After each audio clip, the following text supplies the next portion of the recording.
Hello class 10th students. चलिए आज हम लोग चैप्टर 8 मिजबिल द ऑटर करते हैं। इसके राइटर हैं गेविन मैक्सवेल।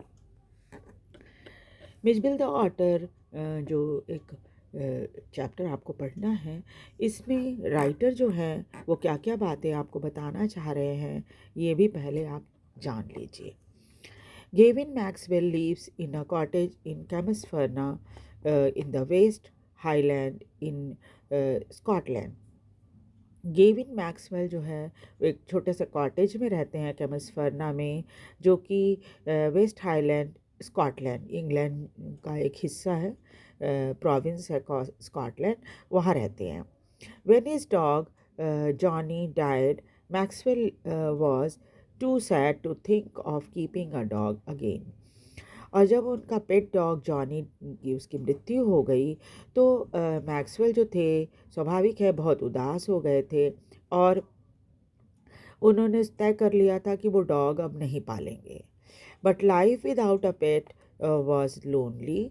लेकिन एक जीवन जो पेट के जो लोग पेट को रखते हैं हमेशा, उनको बहुत खालीपन महसूस होता है। जब पेट की मृत्यु हो जाए या उनके पास पेट ना हो तो वो बहुत खालीपन महसूस करते हैं।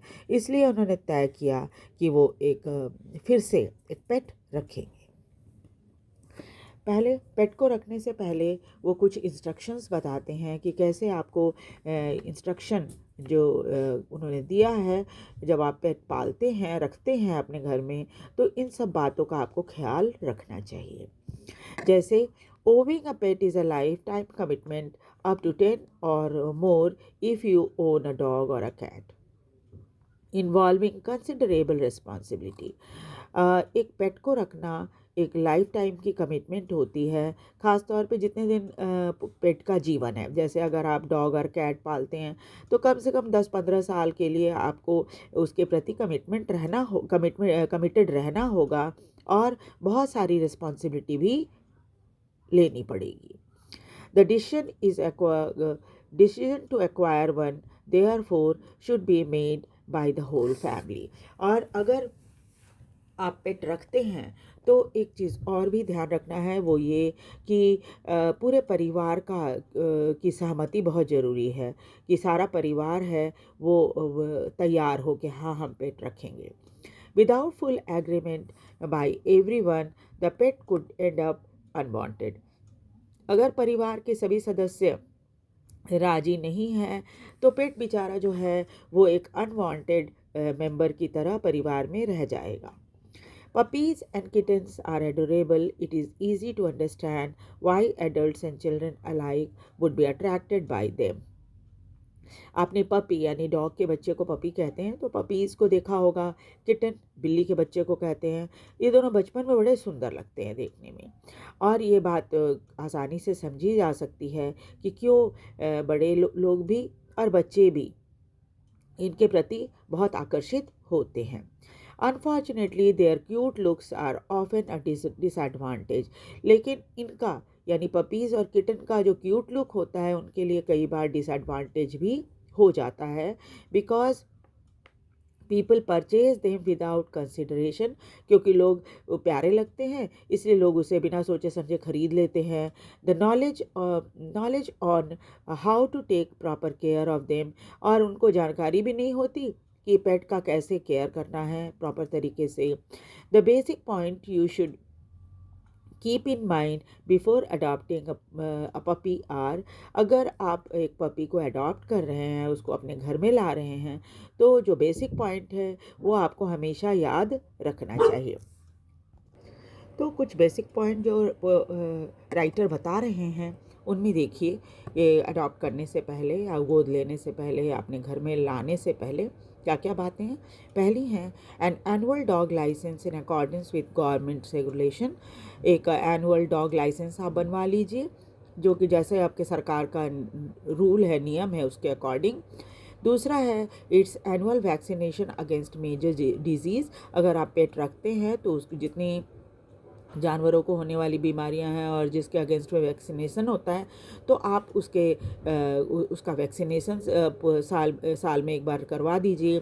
टॉयलेट ट्रेनिंग उसे टॉयलेट कहाँ जाना है इसकी ट्रेनिंग दीजिए, नहीं तो वो पूरा घर आपका गंदा करता रहेगा। रेगुलर ग्रूमिंग एंड बेदिंग, नियमित रूप से उसे कंघी कीजिए और उसे नहलाइए। ओबीडियंस ट्रेनिंग, यानी उसे आज्ञाकारी बनने की ट्रेनिंग दीजिए। और don't forget you should feed your pet a balance diet, और इसके साथ आप ये भी हमेशा नहीं भूलना चाहिए आपको कि उसे हमेशा बैलेंस डाइट ही देना है, बैलेंस रहना चाहिए diet. Socialisation, many dogs are kept confined in cages or tied up to stop them from dirtying the garden or from chewing on shoes. That is wrong. This is wrong. Is very important. उसे socialisation यानी समाज में सभी लोगों के साथ मिलजुल कर रहने की आदत सिखाइए। जैसे कई बार क्या होता है, बहुत सारे डॉग को लोग केजेस में या पिंजरे में बंद करके रखते हैं, या फिर उसको इस तरह से बांध के रखते हैं ये सोचकर कि ये गार्डन में जाएगा तो गार्डन गंदा कर देगा, या फिर इसलिए बांध कर रखते हैं कि उन्हें चिंता होती है कि वो उनके जूतों को चबा जाएगा, लेकिन ये गलत है। ये सब चीज़ें भी बहुत इंपॉर्टेंट हैं और आपको ध्यान रखनी चाहिए। And daily dose of exercise and affection and play, उसे डेली एक्सरसाइज करवाइए, यानी उसको घुमाइए, इधर उधर ले जाइए घूमने के लिए। अफेक्शन, उसे थोड़ा प्यार कीजिए, उसके साथ खेलिए भी। इतनी चीज़ें हैं जो कि आपको ध्यान रखनी चाहिए जब आप एक पेट को घर में लाते हैं।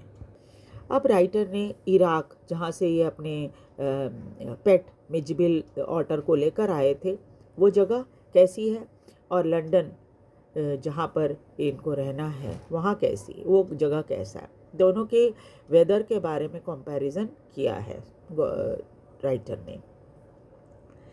Iraq has mostly broad plains and marshes along the Iranian border in the south with a large flooded area.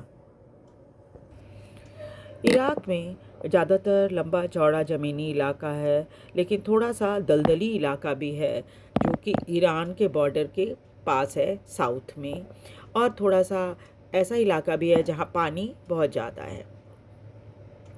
A large part of Iraq's land area is desert. Iraq का ज़्यादातर ज़मीनी हिस्सा जो है वो रेगिस्तानी है। So it has cool winter, इसलिए यहाँ पर ठंड के दिनों में काफ़ी ठंडा रहता है और ड्राई भी रहता है, यानी ठंड के दिन में जो वातावरण है सूखा रहता है। हॉट एंड क्लाउडलेस समर, और जो गर्मी का मौसम होता है तो वो गर्म और आसमान में बादल भी आपको नहीं दिखेंगे, ऐसा होता है वहाँ का मौसम।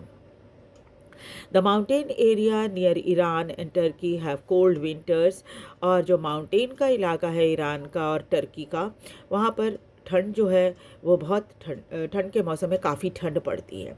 There is heavy snowfall there, और यहाँ पर खूब बर्फबारी भी होती है। And when the snow melts in spring it causes flood in central and southern Iraq, और जब वसंत आता है उसके बाद जो गर्मी बढ़ती है तो ये बर्फ़ जो है पिघलने लगती है, जिसके कारण सेंट्रल और सदर्न इराक में बाढ़ आ जाती है। उसके बाद लंदन को देखिए। London has a large population, London की पॉपुलेशन बहुत ज़्यादा है, and is very busy city, और बहुत व्यस्त शहर है ये। In addition to multi-story building, however, it has many open spaces और parks. मल्टी-स्टोरी बिल्डिंग तो यहाँ है ही, इसके अलावा क्या है, बहुत सारी खुली जगह भी है या पार्क भी है। It has temperate climate, that is, it is neither very hot nor very cold, with regular but generally light rainfall or snow throughout the year. और यहाँ का क्लाइमेट जो है टेम्परेट है। टेम्परेट क्लाइमेट कैसा होता है, जो ना ज़्यादा गर्म होता है ना ही ज़्यादा ठंडा होता है, मतलब सम रहता है, बराबर है ना। With regular but generally light rainfall, लेकिन नियमित रूप से यहाँ पर बारिश होती है हल्की हल्की, कभी कभी तो पूरे साल में स्नो भी गिरता रहता है। द वार्मेस्ट मंथ इज़ जुलाई, सबसे ज़्यादा गर्म मौसम जुलाई का होता है। And the coolest month is जनवरी, और ये सबसे ठंडा मौसम जनवरी का होता है।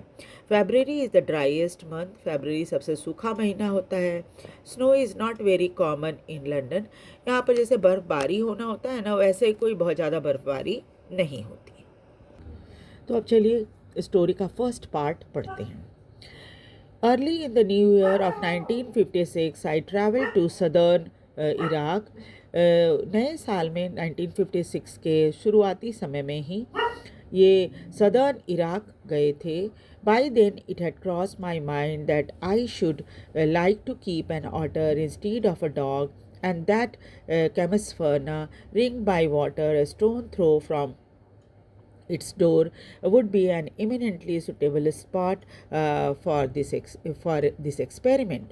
और इसलिए इनको लगा कि इनके दिमाग में ये बात चल रही थी कि ये एक ऑटर रखेंगे डॉग की जगह पे, और कैमस्फरना जहाँ ये रहते हैं आसपास पानी बहुत ज़्यादा है, और इसलिए ये एक्सपेरिमेंट करने के लिए सबसे सुटेबल जगह है.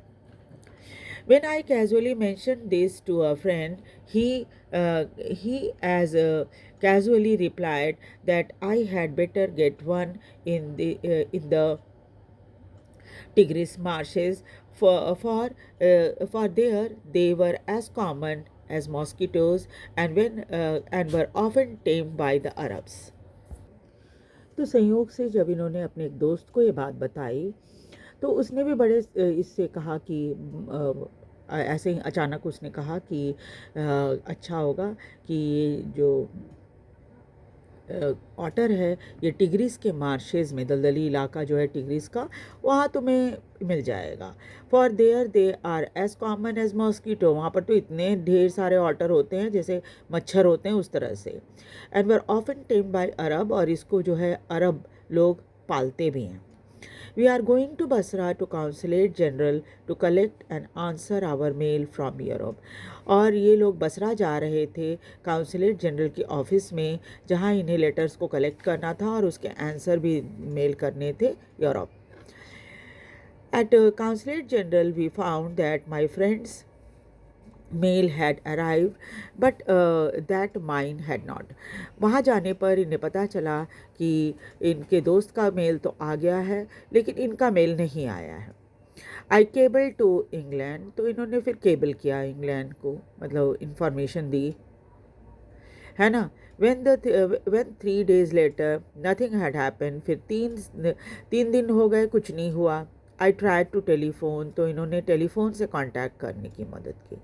केबल मतलब कहते हैं जैसे हम ये करते हैं ना, टेलीग्राम करते हैं वैसे. अब तो टेलीग्राम नहीं किया जाता, अब तो फ़ोन से ही सारी बातें हो जाती है. और उस समय आपको याद रखना चाहिए कि ये 1956 है, अभी का समय नहीं है. 1956 यानी बहुत पुरानी बात है. तो क्या हुआ कि इन्होंने तय किया कि टेलीफोन करेंगे. The call had to be book 24 hours in advance. लेकिन उस समय टेलीफोन, विदेश में टेलीफोन करने के लिए क्या किया जाता था, पहले से 24 घंटे पहले बुकिंग करनी होती थी एडवांस में कि भाई हमें फ़ोन करना है. On the first day the line was out of order. Booking के बाद जब ये पहले दिन फ़ोन पर बात करने के लिए गए तो लाइन जो था आउट ऑफ ऑर्डर था, यानी फ़ोन पे बात नहीं हो पाई. On the second exchange, the exchange was closed for a religious holiday.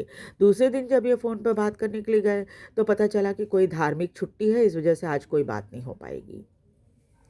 On the third day there was another breakdown. फिर तीसरे दिन जब ये बात करने के लिए गए तो ब्रेकडाउन की वजह से नहीं हो पाया बातचीत, फ़ोन पे बातचीत नहीं हो पाई.